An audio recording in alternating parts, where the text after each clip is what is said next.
to the show with your friend and mine. So tell me, Doctor Squee, who's it gonna be this time? We like to hear you talk, but we love to hear you listen. And if you are not subscribed, you won't know what you're missing. So welcome to the Doctor Squee Show.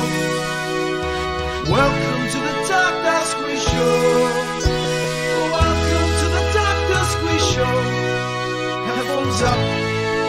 Here we go.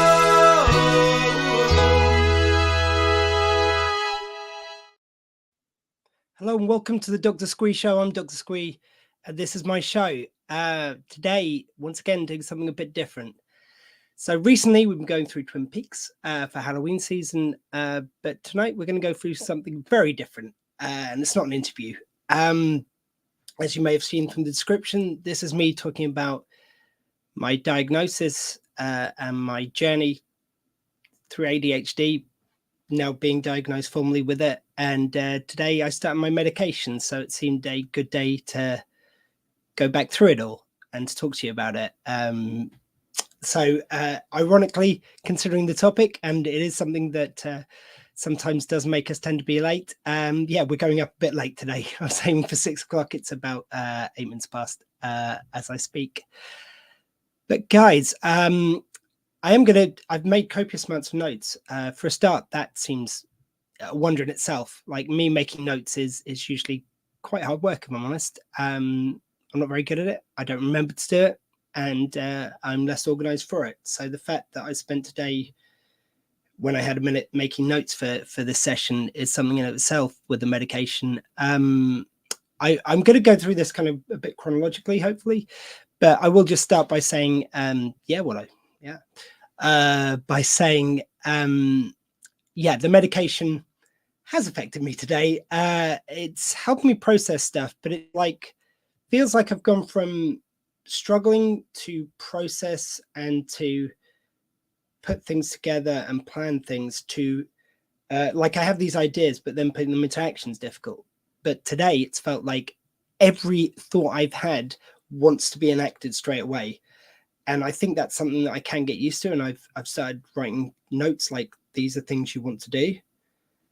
So I don't have to do them immediately, because where I would forget to do things historically, I try to do everything at once. And now with this medication, I don't have to. And in fact, it's not helpful to. So it's going to be a bit of a period of adjustment, I think, for me.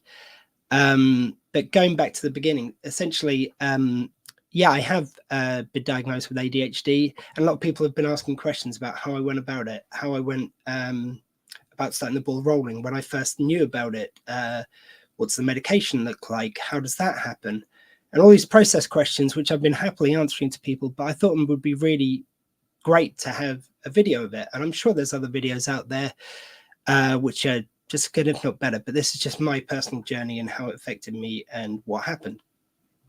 So I'm going to look at some notes, which, again, just so rare for me. I never have notes for anything. So I guess it goes back to school, really. So at school, I was diagnosed. So this is, like I say, it's my ADHD journey, but really it's a neurodiversity journey. So for anyone who doesn't know, that's autism, ADHD, dyslexia, bipolar, and other things under this umbrella of neurodiversity. So it's essentially people like myself who just who process things differently. No better, no worse, just different. But because the neurotypical world is built for people who think in the way the majority do, which I understand why that's necessary, we have to have systems, and we have to have sometimes medications and other things to help us deal with a neurotypical world and to really function at our best. Because I don't think it's negative, but it has some negative side effects. So at school, I was diagnosed with dyslexia, and my brother had already got diagnosed with it. At the time, they didn't believe there was a link with neurodiversities such as that. But sorry, just checking that you can hear me. Yeah. Just I was going through my own headphones. Sorry, getting distracted. My brother had already been diagnosed with dyslexia. It was fairly new at the time, to be diagnosed in schools, and he was basically sat in the corner doing jigsaws. And my mum heard that, and she hit the roof, and she demanded that some action was taken, rightly enough. And so by the time I got to school, and I think like I have my mum to thank for this amongst so many other things. Big shout out to my mum who's in the hospital at the moment with a broken hip. So get well soon, mum. She's doing okay though, by the way. Thank you for everyone who's asked. But yeah, so at the time, it's when I got to school, there was a special needs department. There were kind of people in the classroom to help, as well as the special classes which we were sent to. There's a bit of a one-size-fits-all catchment thing. So I think there's some people now who would correctly be identified with autism and ADHD in that group, including myself. But we were all sort of put together in this one special needs group. That's how it worked back then. But the fact that that was there is a huge change in like 3 or 4 years between when my brother would have been diagnosed and when I went to school. So that's a huge difference. And yeah, as I say, I'm really proud of my mum for making that change in my school. So unbeknownst to me, because I didn't know what neurodiversity was, I don't think the world did really at the time, I was neurodivergent. I was, back then, I was diagnosed as neurodivergent at 5, 7, whatever it may have been. I'm not sure the exact age. But I didn't know about other things going on for me. Mum apparently, and I only heard this in recent years, asked me to be tested for ADHD because I was very hyperactive. I was always distracting other children in class. Now a symptom which I don't think would have been recognized then, but would be now, is the fact that I could plan and think of things I wanted to do and have brilliant plans, but enacting them was difficult for me. And that now is a very recognizable sign of ADHD. But to be honest with you, I ticked all the boxes for like how I wasn't diagnosed then. I was hyperactive as fuck. I was disruptive in class. I didn't get on with my work, but I was very imaginative and creative in my thinking. All hallmarks of, I would have thought, of classic ADHD. But anyway, I wasn't. Cut to many years forward. I'm not going to take you through my entire childhood and my entire life, but cut to we're in 2022 now. Big jump. I've struggled all my life with education, with work, with permanence. So I kind of moved around a lot, as well as changing jobs a lot over the years. And I now realize these are all part of ADHD. But anyway, it was a friend of mine who I made a few years ago in 2022, Sarah, who I've like made such a timeline of this. So I met her on the 26th of May 2022, and it was a month later, exactly 26th of June, when she mentioned in a chat. So I've searched out all this. I went really anal retentive with this, and I think it's the meds hyper-focusing me. But hyper-focus just means you really focus on one thing at the expense of all others sometimes, which is something to watch out for. So she mentioned I show all the signs of ADHD, and essentially when I got that message from her, I basically got ready to look it up, look at the symptoms, and scoffed derisively in her face at the mere suggestion that I did. Looked it up, and of course, all of them was like a list of things that are me. So things like a lack of attention, making plans but not be able to enact them, knowing you can do something but not doing it. That's a big sign. And all these things came really clear that, yeah, I do indeed have ADHD. So what I did next was, excuse me, because along with all this, over the last few years, I won't go into it now, but I've had some tough times. I broke my arm, I lost family members, I lost my dog, split up with my ex-fiance. All these things happened over that period of time. So there were these huge changes. So I was actually taking some counseling at the time. And I remember it was just after I'd spoken to Sarah, and she pointed out this about me, that the NHS contacted me and asked, how's it going with the counseling? It was wonderful, actually, because this is a service by my GP practice. It's a group of practices under Solent GP here in Southampton. And I found their service great, by the way. But I think where they've got a combined few different surgeries, they can do things like they've got a mental health centre, not a centre like that you can drop into, but like a service, I should say. And one of them reached out to me and said, it's like, how's the counselling going? How are you? Is there anything else we can do to help? And that was amazing. In a world where to get a hospital appointment or a doctor's appointment or anything, any appointment or any conversation with someone on the NHS is so difficult, the fact they reached out was so proactive and so great of them. And I said, well, actually, funnily enough, the counselling's working really well. I took 6 sessions. They were really useful. However, my friends point out I might have ADHD. How do I get the ball rolling and being tested? And the person was really nice. He said, right, I'm going to send you out a pre-assessment. So you fill that in and I'll call you in a week and we'll discuss the results. So I filled it out. He phoned me back, sure enough, in a week's time. And we discussed the results. And I can't tell you how many, like, we'll say for argument's sake, it was out of 10 and you've got to get 5 to pass. I was something like a 7 or 8. So I was enough over, and I think it was something random like 15 and I was on 10 or 11 or something like that. It was a random number, I seem to remember. But anyway, regardless, I passed the threshold for them to do further testing to see if I've got ADHD. The guy did say, it's like, look, you tick so many of the boxes. I'd be amazed if you don't have it. Paraphrasing slightly, but he did pretty much say that. So what we'll do is we'll put you forward. I often joke it felt a bit like the X Factor. It's like you pass boot camp, you're now going through, or you pass the audition round, you're now going to boot camp. I passed the assessment stage. Now I go onto the psychiatrist round, and that's where I enter a waiting list. So it was on the 26th of the 8th, 2022. The NHS called me from the mental health team and asked about that. Did the online assessment. And after I met the threshold, so it was a one, this is why I've got the notes, because I want to throw in some figures here. And this shows you somewhat how things have changed also over the last few years. So it's a 1.5 to 2 year waiting list at the time. And there was a titration, wait for titration 6 months afterwards. So I'll get into what titration is in a second, but it's worth noting in the South, the waiting list is now 2.5 to 3 years. When I last checked, it's possibly gone out since then. Some providers do titration straight after, some take a while to then get back to you for a follow-up appointment. So what is titration? For anyone who doesn't know, it's basically they send you out the meds at a lower dose for you to get accustomed. So what I've taken today is the lower dose, and then after a week, I'll go on to a higher dose for 3 weeks, and then if the meds are agreeing with me, I stay on the meds then on afterwards. Something else I will actually bring in this stage, just because it's relevant, is that what I also find maddening is when we've got such an endless waiting list, people who get diagnosed as a child, if they go off on medication as a child, they can't just then contact and say, put me back on medication. They have to get reassessed as an adult. And ADHD isn't something you get cured from. It's something you live with and something your life revolves around. Your life is controlled, and the way you process life is based on this. And so the idea that you reassess someone and make the waiting list longer for it is insane to me. But that's a side point, but I think something worth bringing to the conversation. So so it's going to be 1.5 to 2 years, and then 6 months afterwards, I'd get, if I passed, I'd get medication.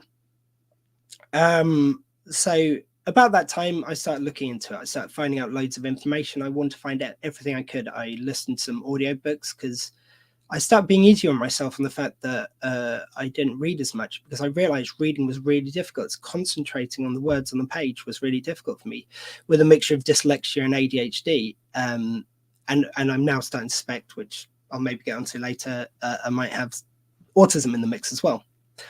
But I'll get into that in a bit. But I started finding out all this information. And actually, no, I will say now. So basically, when I started finding out this information, in the same way as I suddenly realized all this stuff. So previously, I'd put everything which is ADHD on dyslexia. So I've got dyslexia. I knew I was diagnosed with that. So all this ADHD stuff, which I didn't call it then, these must be signs of me thinking differently and having to think creatively to do things at school.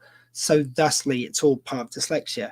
So then when I found out all this stuff didn't belong in dyslexia, it's actually ADHD traits, which don't fit the model for dyslexia at all. I don't know how I didn't notice that before, but I didn't. You just get told you're something and you kind of put everything on that, I guess, as opposed to looking at if there's something else in the mix. And now there's all this separate stuff, which I found out about through education on these things that it turns out, I think some of it doesn't fit ADHD or dyslexia, but maybe fits autism. So that's something else I'm looking into. So it's also worth considering if you are going down this path, if you are looking into what you may or may not have, like you could have a mix. Like it's quite common for someone with one neurodiversity to have others, as I'm finding out. Made me laugh actually, because when I point out about the autism thing that I was looking into, Sarah, my friend, said, oh yeah, if you thought like if you maybe got dyspraxia, and I said, I'm not Ash from the Pokemon. I'm not trying to catch them all. Like, oh no, the three will do. And I don't have any good faith basis for why dyspraxia might be in the mix, whereas I do with these other things. If you just joined me, thank you very much. This whole thing, of course, will be online after it's finished for you to watch from the beginning to end. But please do join. I'm just in the middle of going through my process for getting diagnosed with ADHD and getting on medication, which I've started today. So anyway, yeah, so I joined these groups, and there's this wonderful group at my workplace. I'm on loads of Facebook groups, which I check in with every now and again, sometimes catch a seminar or two, which they do. So it's a great place for pulling information. But you might find if you work, especially if you work in somewhere like the NHS or a university, they tend to have groups for neurodivergent people, and a lot of workplaces increasingly are having them. So it's worth looking into if your group's got anywhere for that. So I'm allowed to attend a monthly online meeting, and if there's any face-to-face stuff, my manager gives me time to do that, which is really lovely, especially since I'm on an agency contract, so they didn't have to do that. And things like interviews, I found out that you can get extra time, and you can get things like, well, not extra time, misspoke. You can get things like I've requested before and been given the questions in advance, because it's not that I don't know the answer, not that I don't know how to do something, but if I don't process the question in a moment, it makes the interview more difficult for me.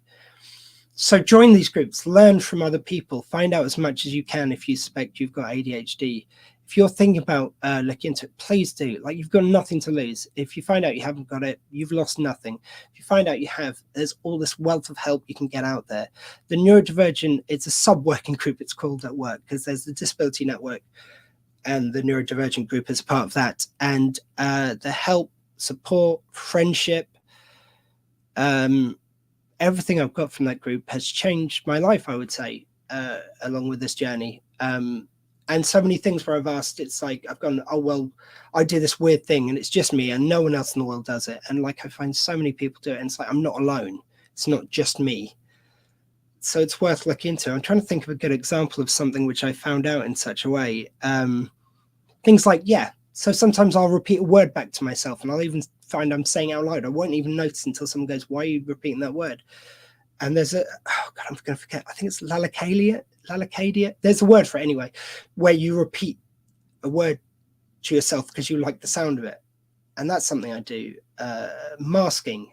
So when you've got told that the way you do something, or the fact that you're loud or you talk too much, clearly not a problem for me here. You get told that those things are bad, so you stop doing them. So you start masking yourself to fit in with the world outside you, and you might seem to fit in better, but you're paying a huge price for that. So that's something which I've learned through this. So I would highly recommend. Anyway, we now go up to the 4th of the 7th, 23. I've got told at this stage that there's a way of actually moving to a private provider, so, and not costing you a penny. So if you're on the NHS waiting lists, because they are so high, as I say, in the South, it's now 2 to 3 years, I believe, and possibly even higher to get seen on the NHS. In other parts of the country, I think I've heard quoted up to 9 years, and they're very extreme. I think most are within 6, but it's worth looking. Like, Google it. You can look up a map where it shows you, I believe, different waiting lists in different areas, and it's shocking how long it is. But in an effort to try and bring that waiting list down, as they have with so many other services, the NHS sometimes pays for private providers to see some of their patients to reduce waiting lists. So this is something anyone could do under Right to Choose. Just look up Right to Choose. If you've got a provider you're looking at joining, look if they've got Right to Choose page, which will tell you if they take on private clients, NHS clients, private, under their private service. And so I wanted to get moved to Psychiatry UK. So I'd heard at the time that it was a 6-month waiting list with 6 months of titration. I was 2023, midway through the year. So I'm about a year already into my journey. So essentially, I'm not losing any time on the 2-year waiting list plus 6 months titration. So it's 2.5 years effectively that I'm waiting on the NHS to get to medication. And it's 2 years if I'm seen within a year by Psychiatry UK. So I'm less time to the point where I get seen and less time to the point where I get medication. Not by too much, but if I'd known that straight away, I could have done that straight away. So anyone can do that right at the beginning of the journey. You can request to move providers as soon as you get. I would even bring it up in the initial conversation when they say, "Yeah, you passed the kind of online assessment test. We now think you can go through to the psychiatrist round." When they do that, I would ask. I have no idea. I don't know if at that stage they can directly put you through during right to choose or through right to choose. I think you have to go on the waiting list first. But either way, when you get on the waiting list, when you get a letter or some communication back, contact them, say, I want to under right to choose, move to, and find out what the provider with the shortest waiting list is. And you can get moved to a private provider who's seeing patients in your area. It's a wonderful service and a wonderful thing that you can do. Don't wait the long period. Like, don't wait longer than you have to find out and to get the help you need if you need it. So there was a bit of shenanigans around this. Not shenanigans is probably the wrong word, but there was a few issues around my referral. So the NHS essentially lost my referral. So to begin with, it had been, I'm going to guess, about a month. And I contacted the NHS and I said, yeah, I went in for something else. That was it. I went in for something else. And sorry, my notes have suddenly come off the screen. There we go. So I went in for something else. And I said while I was there, I was like, oh, by the way, it's been about a month. I haven't heard anything about my ADHD referral. Could you have a look at what's happening? So they looked on the computer. Sure enough, the person, so it had gone to someone who then sent off to ask for funding. So they have to agree funding for anyone to be referred. And that person had been replied to. Unfortunately, that person left the NHS and they do nothing to forward anything. Someone leaves the NHS and they're the person who has to get replied to for your NHS diagnosis, and they've left, then it just goes nowhere. No chase up, no follow up, because they haven't got the time or manpower to do it. I'm not blaming the NHS, but it is what it is. Like, it would be great if those things were forwarded to someone, but I found out not. So if I hadn't gone in and asked at that time, I never would have heard until I did finally chase up that I was not on any waiting list for anything. So eventually they find my thing. They see the agreed approval for funding. Pardon me, I've mixed this up actually. It's like, sorry, this was on the initial referral. Sorry. This was on the initial referral. Then I got put back in the queue. Sorry, pardon me. I'm just confusing my dates slightly. But then I got put through to the main queue. That's when I asked to be moved on to Psychiatry UK. Pardon me. So anyway, when I get moved to psychiatry or asked to be moved to Psychiatry UK, they managed to lose my referral again. This is why I get confused, because it got lost twice. And the second time, basically, they end up admitting they didn't know what they were doing with right to choose. So eventually, they go between different doctors through their back office team, their admin team, essentially. All this, and it's going around the house. And I said, look, you don't seem to be coming up with an answer. What's happening? So then they assign one doctor to my case because I kicked over first. And if you're suffering with ADHD, the last thing you want to do, I say suffering, but you're dealing with ADHD, undiagnosed, unmedicated, and it's a struggle every day. It is exhausting. So the thought of chasing someone up when what you struggle to do is put things into action is really a nightmare. But it's worth it. I can only say, if you get in a similar situation, see if someone can help you. See if someone can help you chase. And if not, just fight to get this happening. Just do everything you can. And again, I'm saying this knowing it can feel impossible to do that. And so many things I've left by the wayside because I haven't felt I could chase them up. I haven't felt I could follow through on something. But that's unfortunately what I had to do. So I get it over that hurdle. They put me through to the waiting list for Psychiatry UK. Unfortunately, by then, it takes 2 months all told to get through to Psychiatry UK. Then the referral goes through its 1 year's waiting list, up from 6 months, and it's 7 months for titration. So that's the other thing worth noting. As soon as you hear there's a short waiting list for somewhere, get on it straight away. It will take at least a month for the NHS to push a referral through from the NHS waiting list to theirs. Anything can change in that month. But those who hear about it first will be applying, and they're on the same month's wait. If you wait another week, then that's all those people who applied when the waiting list was announced as being 6 months. who are in the queue ahead of you. So you, as much as, again, I know it's kind of asking the impossible of someone who struggles with time management to keep on something like this, but that's the process, as wrong and as difficult as it is. And I do feel for you. I understand that struggle totally. So I'm not ignoring that. I'm not going, well, it's easy, you just keep on chasing them. That's fucking difficult. But that is the process. If you can get someone to help you, please do. Accept any help you can, even if it goes against every instinct you've got. Because at school, you got used to people jumping in when you knew how to do things. And that builds up a resentment, or it did in me at least. So you've just got to fight that instinct. And the more you learn about ADHD, the more you learn to accept yourself, the less you feel kind of resistant against those things, because you realize that person was trying to help. It felt humiliating sometimes, even because people take things off you. Because you're struggling with something, they don't give you the respect of working on it. And that feels really gang, and that can build up so many things. But if someone's asking you to help with this, take it. You will not regret it at all.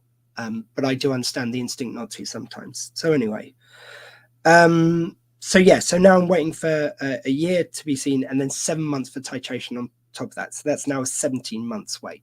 However, within the year, if I'm seen, it's still meeting the same timeline basically the NHS were. And as soon as I get moved to Psychiatry UK, it goes from no emails after the diagnosis, after the initial referral from the NHS, to suddenly getting a monthly email checking in.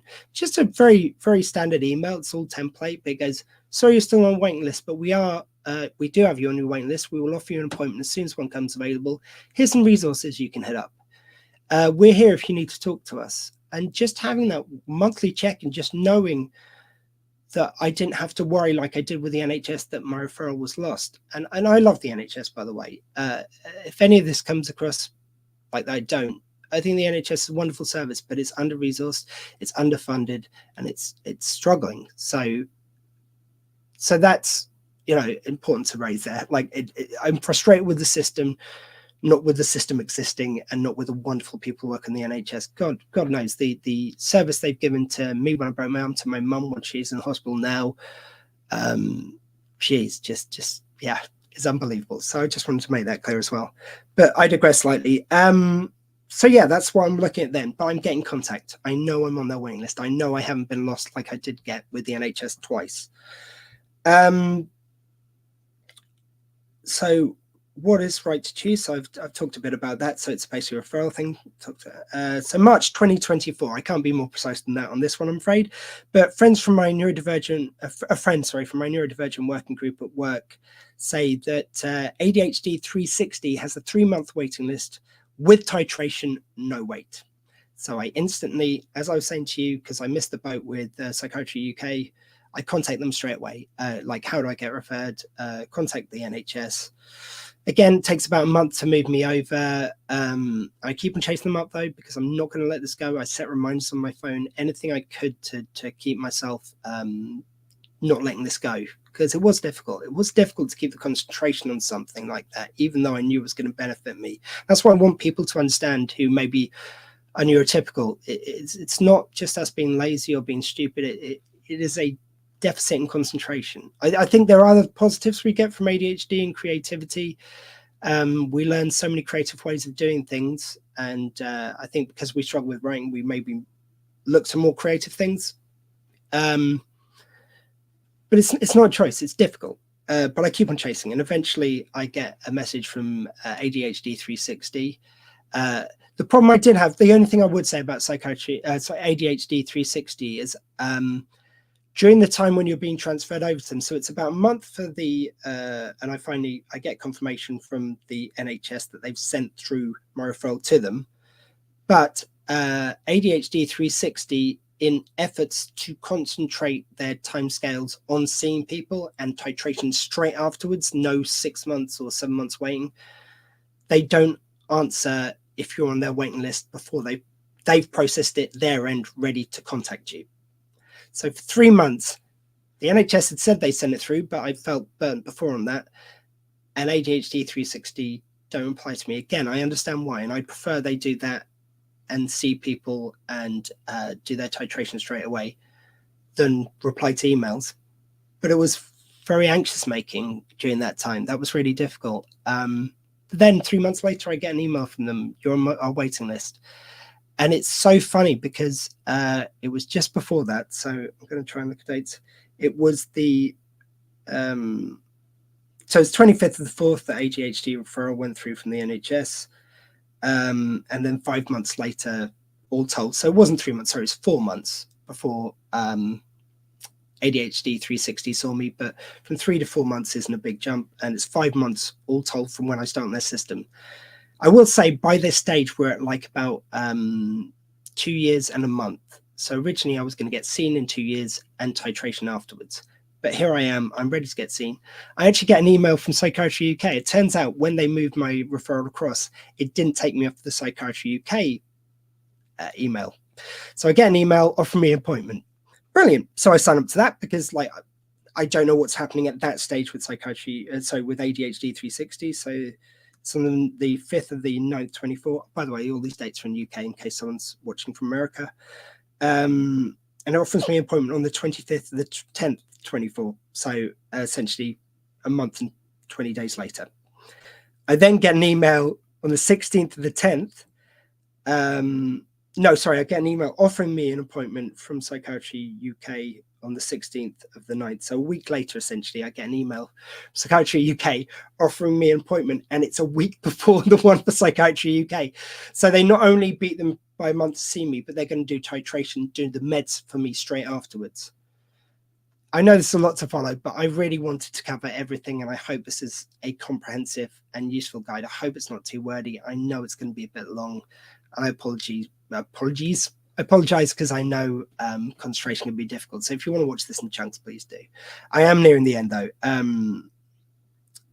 So I get the appointment for ADHD 360, cancel the one with Psychiatry UK, and sure enough, I get seen on the 17th of the 10th for the assessment. So what happened with the assessment? So this is the other main section, I guess. So that's kind of timeline bringing us up to date, or a few weeks ago. So it is difficult. First of all, before you see them, they send you through a blood pressure monitor, which is not all providers do that, but ADHD 360 do.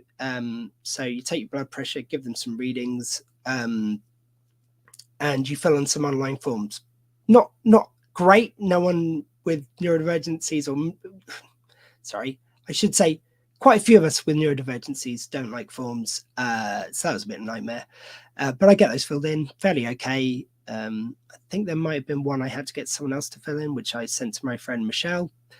They asked for any additional information. So if you've got anything like school reports, that can help give you a foundation of what struggles you've had historically going into today. And then they gave me this test as well. There's this test you've got to do online. And this is a fucking nightmare. So it's 20 minutes long of different shapes, which are different colors on the screen. So if you get two shapes in a row, which is a red circle and blue circle, that's a match because they're both circles. So you hit the space bar. If it's a red circle and a red square, you hit the space bar because that's a match on red. If it's a blue square and a red circle, they don't meet on either thing. So you don't press the space bar. So you press the space bar when things match. I hope that makes sense.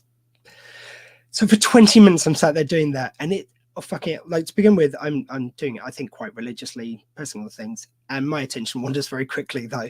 And suddenly I'm like, oh, fuck, what was the last one? Oh, shit, did I just see 3 circles in a row? What? And just my mind explodes. It was awful. By the 20th minute, I wanted to, I've never wanted before to shoot a red circle so much as I did at the end of that. But anyway, I get through it. They get the results, and then I go through to see them on the day. And it was fucking difficult. You will go through, if you get that far, if you get through everything I've just discussed, hopefully you'll go through, as I say, right to choose. Go to right to choose straight away as soon as you're on the waiting list for the NHS. You will get seen quicker. Look up somewhere doing quick providing. I'm sorry, I can't say that enough. I would highly recommend ADHD 360 service, but I don't know what their waiting list looking at now or what it will be when you see this. So it's worth doing your homework with that. So But you sit there and you go through your entire life. So they talk to you about school, what struggles you had there. Have you got any stories of a time when you felt distracted at school, or like what happened with this in school? How was your social interactions at school? And how do you feel in work? How does that affect, like, when you zone out and you don't do something? How does it, do you find you get up more during the day during work than most people? And you go through it all and you get this picture, which you perhaps even aren't aware of how many struggles, how many things are difficult for you because of ADHD, how you have to do things differently, and people don't always even accept that it's real or that different exists. And to anyone who's thinking like that, I assure you, like, hopefully me explain this process, because I think people just get the feeling you go into the doctor going, I've got ADHD, and they hand you some tablets. Fucking not like that. 2 years, 2 months has been my entire journey on this. And if you think about it, going right back to my childhood, it's really been my journey on this. But this particular process, a referral, it could have been diagnosed when I was a kid. It wasn't. It could have been picked up by education over the years. It wasn't. Like, so I spent 2 years getting to this point, over 2 years. And I'm in front of a psychiatrist. This is a trained professional. This is not an unreal thing. Like this Dispatches documentary, I haven't actually watched it. I actually will do now. I'm going to look it up. Because I've heard there's a lot of kind of, the way it's reported isn't great, and it takes a few examples by the sounds of things and extrapolates it to all ADHD is instantly diagnosed with people who just do a cursory check on you. No, you go through so much to get to here, and then you go through a painful 2-hour session talking about your life and times and all your struggles, and you suddenly realize through this pattern which I mentioned that your life's been more difficult as a result. You've found it harder when you have tough times to process what's gone on with them. The last few years I've had have been really traumatic with me at times, and I just haven't really processed them properly. You don't sleep well at night. We don't produce as much serotonin or things like, oh God, I'm going to lose the word now. Happy hormone, dopamine. We produce less dopamine. So we're more like to get depression, and we get misdiagnosed. So because it's a quicker process, we get on antidepressants. If you want something which is too easily prescribed and where it's not looked into what other things might be behind it, it's antidepressants. I'm not saying anyone on antidepressants should be ashamed or feel bad. If they work for you, great. And they are wonderful things, antidepressants. But they are not for everything. They're not a cure for ADHD or neurodiversity. They just numb you and make you feel sleepy all the time. And one thing which the psychiatrist told me, she said that, because we talked about so we go through everything. We go through that 2-hour process. And then she gives us like whole speech about like, we went through this, we talked through this, you've said this, that, and the other. And I'm waiting because it's a bit of a wind up for her to go, so for those reasons, I don't think you've got it. And I would have felt destroyed, honestly, because I've recognized so many things through ADHD in myself, and it's bonded me with so many people who have had similar experiences. I didn't want to hear that I didn't have it. I didn't want to hear that. Sort of like it would have felt like I was making it up, and I was silly, really. And everything everyone had said to me over the years about being stupid or lazy or anything else had been true. That's how it would have felt. And I know a lot of other people are worried about that when they go into assessments. All I can say is, if you walk like a duck and you quack like a duck, you're probably a duck. Most of us who go through this long 2 years plus process will discover we don't on our own merits before we get this far. We won't be put through, most likely, to see a psychiatrist if we don't have it. It's real, people. You really have it. Like, chances are if you meet all the criteria, you've got it. But yeah, she says I do have it. And I cried like a baby. It was such an emotional moment to be validated in this way. You're not just making it up. This is something real.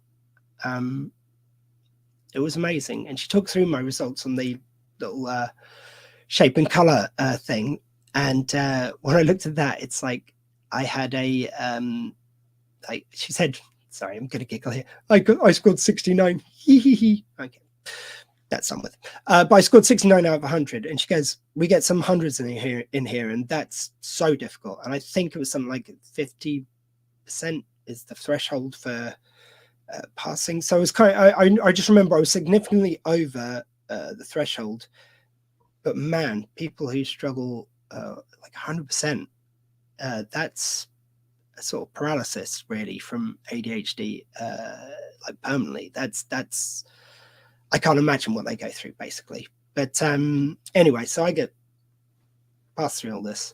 She confirms all this. She talks about the fact that, because I said, oh, is it inattentive ADHD? Because I've been curious about that, because I found when I was younger, I was hyperactive. And when I've got older, I'm not, but I still struggle with the same thing. She goes, no, what you've done is you've internalized it. So over the years, and through different traumatic experiences, through different times of people saying that talk too much, you need to shut up, like, you know, the masking thing I was talking about, you internalize all this stuff. And you understand the social contract. You understand those things you're meant to follow. So you start doing that more, but you pay the price for that. Because where it was before, I was having all these conversations all the time. I was talking all the time. Suddenly I had 1,000,001 conversations in my head. If I'm in the office and people are talking, there could be, say there's 20 conversations going on. My mind's trying to tune into all 20 plus about 10 I'm having with myself. And all the things I need to do that I haven't done. And that list adds up, because the more things you've got on the list, the more daunting it is, the less you do it. And the more scary it is to put thoughts into action. And all that was going on in my head. And no wonder I wasn't sleeping. I haven't slept right for years. And that's really common. Again, we don't produce enough melatonin to sleep if you've got ADHD. So sleeplessness is quite a common thing. With the medication I've started taking, so it means you have more energy during the day and you get more tired at night, so you sleep better, which I'm really looking forward to. And Willow's looking forward to me actually just not being so restless at night, keeping her up. Anyway, so they then say about the medication, and the lovely lady who saw me said, it's like, right, so what we're going to do is we are going to send her through the medication. We're going to do it straight away. We think it's cool to keep people waiting for titration. We will send you like 1,000,000 emails. I will tell you that now, like, and that might feel overwhelming, but we want not only to keep you fully informed on everything to do with your care, but we also want to ask you for some feedback. ADHD 360, like a lot of the providers, well, ADHD 360 is a quite new provider, but they're always after feedback to get the service better. And when they're working with the NHS, they want to know that they're doing a good job by those patients, because that's how they get the more referrals from the NHS. But anyway, they send me through this load of emails, and it does feel a bit overwhelming, but I knew to expect it. They talked me through exactly the process, which was really great. Ask any questions you can. Everything you're thinking, anything you're worried about, ask questions. Don't leave anything on the table. Counts for the assessment, that counts for the after the assessment when you want to know what you're doing next. They helped me through it all, and my medication was slightly held up. This is slightly ADHD sort of coded to my tail, I guess, because when they go to say another medication, they send me an email going, you owe us this money for the medication. I'm going, what? No, I don't. I'm on a prepaid certificate. Oh, you need to register with us. Sorry, register it. They go, yeah, we need you to get a new prescription sent through. So perfectly ADHD to miss a thing like that, which I'm sure was pointed out to me in the process. But I go on, I register it, they cancel that prescription, issue a new one. And this morning, 2 weeks after my 2 weeks and a day after my assessment, I started my medication. So it got sent to my old address where I've just moved. And I picked it up from my friend who still lives there. And I started it today. And I said a bit about it at the beginning of this, and I'm going to sort of wrap up soon because I know I've gone along with this. But it suddenly felt like all these things trapped in my head were flooding out. Be really prepared for that. So I'm on a lower dose at the moment. Let's say for a week you get the low dose, then you get 3 weeks of the higher dose. Psychiatrist calls you during that time to see how you're getting on, and then if everything's working out, they might increase or decrease the dosage. But then once that's all finished, they will send it through to the NHS, and they will take over your care again if you're an NHS patient. So So that's where I'm at. Yeah. So the medication has suddenly just opened the floodgates. So today it's a lot. I think I will get used to it. I have found I've done so much more. Again, preparing for this was night and day to what I'd usually do, preparing for an interview or anything. Interviews, I do watch things, I do prepare things, like I make mental notes, but actually physically writing down notes was a huge thing for me. And they're so detailed. I put dates, I looked up dates. Again, you have to be very careful because now hyperfocus is something I am very wary might be triggered a bit more. And then you can ignore other things. So I'm going to try and do things like, I'd say, make lists of things I want to do as they're coming into my head. Make sure I, set time limits. So if this activity you've got an hour for, you finish it in an hour. Set a timer on my phone, But doing things like that seemed impossible before. Just a couple more things, and I will wrap up. But so first of all, I want to talk about grieving process as well. When I first heard from my friend and realized and started talking to people about ADHD and realized I most likely had it, I went through a huge grieving process. So essentially, you look at what your life could have been. If I'd known earlier, I could have achieved more. I could have moved around less. I could have stuck to a job. I could have done all these things, which I didn't. And now I'm 45, going 46 next month. For me personally, whatever age you are, you will go through that. You'll look at like your life and what you could have done. And then after a while, you just realize you've got to get on with what it is now. You relitigate your relationships with people. Like, might that relationship have worked out if I'd known earlier? Would I have been a better partner to that person? Would I have been a better son, a better father? And you might even question how people were with you. Like, could they, like, why didn't they know before? Why didn't they look into this before? So you have all these questions and you just realize everyone did their best. You did your best and you try and move forward, or I did anyway. It's helped me take less crap over being different. It's let me accept being different, not try and hide any parts of myself. It's been really valuable for that. And I went through that grieving process twice, because it was once when I sort of self-diagnosed, if you like, with the help of my friend, and once when I was officially diagnosed. But I'm kind of coming out the other side of that now. It's helped. I've been really busy at the moment. I've had a play in mum in hospital and all sorts of things going on and a move. So I haven't really had time a lot to stop and think about it. But I am now taking stock as things are slowing down for me a little bit. I started to share my story more with people, like I'm doing right here. I wanted this like almost hour-long thing to be out there for people. It's coming to interviews, which I do. I'll quickly tell this one. I think I'm going to end on this because I think I've pretty much covered everything. Just I will say, if and when you're going through titration, if there are side effects, do keep on top of them. I know we want to get help, but there are different medications. If one medication doesn't work for you, they might be able to put you on another one. In fact, they most likely will be able to. Don't keep with something that's not working or is hurting you in other ways because it helps you in some ways. Because I know if the Elvance, which I'm on, which is the medication I've been given, if I was struggling with that, I would find it really hard to say that I need to not be on it because this is some help coming my way. But side effects are okay with me. But if they weren't, I would sure as hell contact my doctor. I would just want to say that. I think that's so important. So I'm just going to end on this story. This was about a year into my journey. I was at the Sci-Fi Weekender, which is a wonderful event. It's about a year ago, actually, yeah. I was on stage and I was interviewing some companions from Doctor Who, Fraser Hines and Wendy Padbury, who were companions to the second Doctor Who. And sorry, just one sec. And there was a guy backstage in the green room, because I do interviews at different cons and stuff. I got to interview some wonderful people over the years, a lot of my heroes, and these two, much amongst them. I'm a huge Doctor Who fan. This guy's backstage and he's dressed as the second Doctor. He's actually an author, Ben, big shout out. He was there with his dad. They'd co-written an anthology of short stories. It was great because his dad was an established writer and they'd each written some stories and not told anyone which ones were which, and no one could tell which were which. And he's since written his own, I believe, anthologies. But anyway, he's neurodivergent. He was talking to Wendy Padbury and to Fraser Hines, and he said, "It's like, I just want you guys to know, I've got autism, and I really kind of struggled at school, and I was watching old repeats of Doctor Who. If I hadn't had the second Doctor and you guys on my TV screens watching back those Blu-rays, DVDs, streaming. I might not be, like, I wouldn't be here. In fact, he said he wouldn't be here. Not I might not be, I wouldn't be here today. It was such a powerful moment. And given that all this stuff of ADHD was running through my head, all the things about neurodivergency, and it was Neurodivergent Celebration Week, which I think was last week this year. And so when I was on stage interviewing them, got near the end of it, and I said, guys, I just want to ask you something. I just want to give a shout out because it's Neurodivergent Celebration Week. And I'm sure we've got loads of people neurodivergent in the audience. I myself am under the process of diagnosis for ADHD.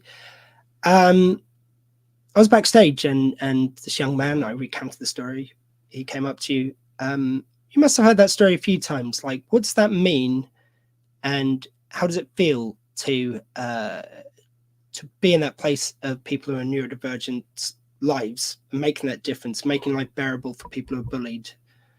And they give a lovely answer about it's just such a privilege and traveling the world. I won't try to remember exactly what they said, but it was a lovely answer. But what I particularly remember was I got off stage and I've never had so many people come up to me and thank me. Thank me for the interview. Thank me for asking that question. Thank me for bringing up neurodivergency. And it was just so powerful. And that's why I wanted to share the story today. That's why I wanted to talk beginning to end about the process. So hopefully you guys can feel seen. You guys can feel celebrated. In fact, you guys who maybe are questioning about getting a diagnosis, you guys can see what it can actually do, how powerful it is. So I'd like to thank you all for watching.